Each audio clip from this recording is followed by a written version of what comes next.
School লাইফে না college varsity? Hello everyone, আসসালামু আলাইকুম। আশা করি সবাই খুব ভালো আছেন। আমি আপনাদের বোন হ্যাপি আপা ভালো আছি। চলেন শুরু থেকে শুরু করি। গত লাস্ট ভিডিওতে আপনাদেরকে বলেছিলাম কোথায় যাচ্ছি, কেন যাচ্ছি, কি দেখতে যাচ্ছি সব আপনাদের সাথে শেয়ার করব। আর আজকে সকালটা যেহেতু দেখেছেন, পরের দিনের ভিডিওতে চলে আসছি, তো অ্যাড করে দিয়েছি 2 দিনের ভিডিও এখানে। তো রান্নাবান্না এদিক দিয়ে চলছিল, যেহেতু গ্যাস নেই, তো সব কিছু কমপ্লিট করে দুপুরের খাওয়া দাওয়া শেষ করে আমরা একটু বের হয়ে যাব। তার আগে চলেন একটু প্রকৃতি দেখিয়ে দিই। আজকাল ইদানিং খুব বৃষ্টি হচ্ছে পুরো বাংলাদেশ জুড়েই। তো এই সকাল ছিল, রোদে চকচক করছিল, আর এই দেখেন কত বাতাস, মাশাআল্লাহ। মানে এই বাতাসটা আপনাদের সাথে শেয়ার না করলে আপনারা মিস করে যেতেন। তা আমার মেয়ে খুব এক্সাইটেড ছিল, বাতাস খাবে বাতাস খাবে। তাই আমি বলছিলাম হা করো বাতাস খাও। তো সেই দেখেন তার ভাইয়ের বাচ্চাদেরকে নিয়ে কি মজা করতেছে। এটা কিন্তু আমার ভাইয়ের ছেলে। হ্যাঁ, তো ওরা ভাই বোন খুব মজা করতেছিল। তো এদিক দিয়ে বাতাস ছিল প্রচুর পরিমাণের। তারপরে বৃষ্টিও চলে আসছে। আলহামদুলিল্লাহ বৃষ্টি ঠিকই হয়েছে, কিন্তু গরম কিন্তু ছিটে পরিমাণও কমে নাই। একটু রাতের বেলা একটু বৃষ্টিটা থাকলে একটু ঠান্ডা লাগে। তো বাসার টিভি আমার নষ্ট হয়েছে, আরও 3-4 মাস হয়ে যাবে। তো যেহেতু টিভি নষ্ট হয়েছে, টিভি নষ্ট কি হয়তো বা কিছু একটা কেটে গেছে। তো এটা নিয়ে অনেকে অনেক কিছু বলছে যে নন ব্র্যান্ড হলে এরকম হয়। আসলে আমার এখানে কোনো কমেন্ট নাই, কমেন্ট করতে চাই না। তো এদিকে রাইস কুকারে ভাত বসাইছিল, ভাত হয়ে গেছে কমপ্লিট। বৃষ্টি বাইরে চলে আপনাদেরকে বৃষ্টি আমি এসে পড়েছি আম্মুর কাছে। এই যে ছাতা, এই যে বৃষ্টি, এই যে ছাতা।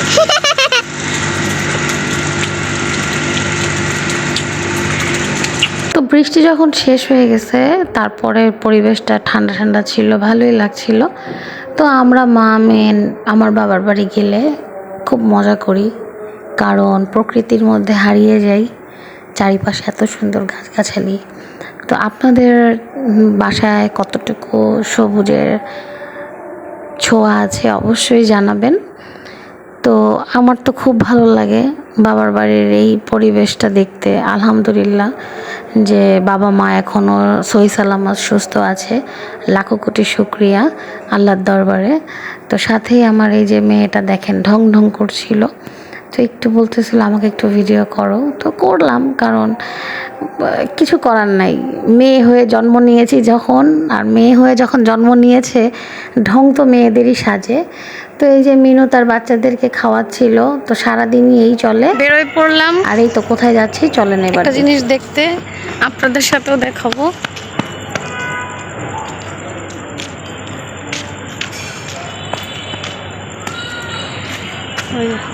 কিছু বলবা? হাই হাই হাই দিয়ে দাও। আমিও বলবো। তো আসো। সবাই কেমন আছেন? ভালো আছেন? অনেকদিন আমি বলতে চাই যে সবাই আমার মার ভিডিওটা একটা সাবস্ক্রাইব, ওরে আল্লাহ, লাইক, শেয়ার। আসল কথা বলছে। আর এই যেটা হচ্ছে আম্মু, আর এটা আমি। এই এই আম্মু আসো বাবা। মূলত আসছি টিভি আর ফ্রিজটাই দেখতে, কারণ টিভিটা খুব ইম্পর্ট্যান্ট হয়ে দাঁড়িয়েছে, যেহেতু আছে একটা বাসায়। ওটা এখন ওটা রোজার মাসে ইন্তেকাল করেছে। হ্যাঁ, ওটার উপরে দিয়ে অনেক ঝড় তুফান চলে গেছে। তো যাই হোক, এখান দিয়ে টিভি দেখার পরে উপরে চলে আসলাম এসিটা দেখার জন্য। তো ঢুকতেই যখন আমার আম্মু মানে কুকারিজের কিছু জিনিস দেখলো, এটা কুকারিজ বলে না ইলেকট্রনিক্স বলে জানি না, এই যে ব্লেন্ডার মেশিন ছিল, নিচে রাইস কুকার ছিল, প্রেশার কুকার ছিল। আমার মতো পাগল হয়ে গেছে কোনটা দেখে কোনটা দেখবে। তো আম্মু বলতেছিল প্রথমটাই ভালো লাগছে, একদম ফার্স্টেরটাই, এই যে এটা। এখানে 4 বাটি আছে, আর এটার দাম মনে হয় 7,800 পড়তেছে।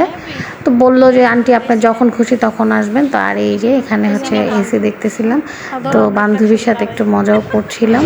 এটা আপনারা ভিডিও প্রথমে দেখতে পেয়েছেন। স্কুল লাইফে না কলেজ ভার্সিটি? দেখি দেখি আন্টি আন্টি দেখি, যে একটু গোলা গোলা আসলো কেন? এখন ঠিক আছে, সুন্দর আছে তো চেহারা বান্ধবীর। এই শোনো, তোমরা সবাই আমার বিয়েতে এসি গিফট করতেছে, বুঝছো? এই যে বেকো তুরস্কের হ্যাঁ খুঁজতে হয়। নে আর এই যে এখানে আমাকে বলছিল একটা প্যাকেজ আছে বান্ধবী, 1.5 লাখ টাকার এই ফ্রিজটা যদি কিনতে পারো বা যদি তুমি নাও তোমাকে একটা গিফট দিব। আমাকে কি গিফট দিবা শুনি? এই ওয়াশিং মেশিনটা গিফট দেবে। তা আমি বললাম 1.5 লাখ টাকা এই দুইটা জিনিস কিনবো, আমার ঘরে তো ফ্রিজ আছেই। তো যাই হোক, ফ্রিজ দেখতে আসি নাই, আসছি টিভি আর এসি দেখতে। তো এই যে আমি আপনাদের হ্যাপি আপা, আশা করি আমার এই হাবিজাবি ভিডিওটা আপনাদের ভালো লেগেছে। তো তারপরে নিচে যখন নেমে যাব তখন দেখলাম এই যে ফিল্টারগুলো, তো ফিল্টারের মডেলগুলো ভালোই লাগছে, আমার আম্মার এই মাঝখানেরটা ভালো লাগছে এটা। তো আম্মু বলতেছিল আমার যখন বাড়ির কাজ কমপ্লিট হয়ে যাবে আমি কিন্তু অবশ্যই ফিল্টারটা নিব না। আমি অবশ্যই নিও। তো আমরা টুকটুকি ওদেরকে আল্লাহ হাফেজ বিদায় দিয়ে চলে আসলাম। তো পাশেই এই যে এখানে কিছু প্লাইউডের ফার্নিচারের দোকান আছে। তো এখানে আবার আমার মেয়ে বলতেছিল আম্মু যে দেখো পড়ার টেবিল। আর হ্যাঁ, ওদের দোকানটা অবস্থিত কিন্তু হচ্ছে আজিমপুর বটতলা, এই যে প্রাইমারি স্কুলটার অপোজিটে কিন্তু দেখা যায় বেকো, সিঙ্গার, আরও আশেপাশে আরও অনেক কিছু ইলেকট্রনিক্সের দোকান আছে। তো এই করতে করতে বাসায় যে আবার আমরা চলে গেছিলাম একটু পারিবারিক কাজের কারণেই, ব্যক্তিগত কাজের কারণেই আমরা হাজারীবাগ চলে আসছিলাম। আর এটা আমার ভাইয়ের মেয়ে, এটাও আমার ভাইয়ের মেয়ে, আর ওটা আমার বোন, কাজিন। তো আমরা সবাই একটু মজা করছিলাম। আম্মু আসে নাই, আমি, মুনতাহা আর শান্ত আসছিল। তো তারপরে এখানে প্রায় 1-1.5 ঘন্টার মতো সময় কাটিয়েছি সবার সাথে, ভালো লেগেছে। আর যেখানে বাচ্চা কাচ্চারা খেলাধুলা করে ওটা দেখতে খুবই ভালো লাগে।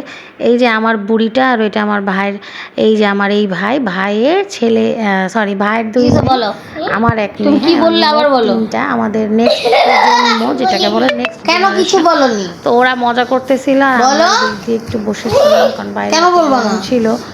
তো তারপরে ওদের সাথে একটু মজা টজা করে পারিবারিক ফোন ঘুরায় তাই না? তোমার নাম কি? আমার অবস্থা দেখো, আমার অবস্থা কি? তুমি তো মুরগা। তোমার নাম কি বলো?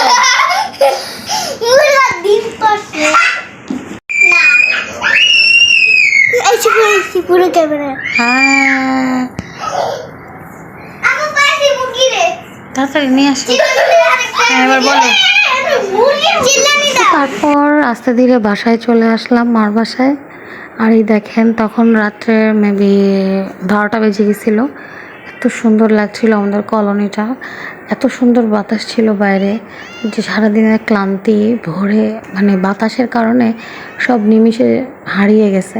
তো আজকের ভিডিওটা এই পর্যন্তই। ভালো লাগলে অবশ্যই একটা কমেন্ট, একটা লাইক, একটা সাবস্ক্রাইব করে পাশে থাকবেন। আর আপনাদের প্রত্যেকটা কমেন্ট আমার পড়তে খুবই ভালো লাগে। আর অবশ্যই নতুন হয়ে থাকলে পাশে থাকবেন, বেল আইকনটি ক্লিক করে।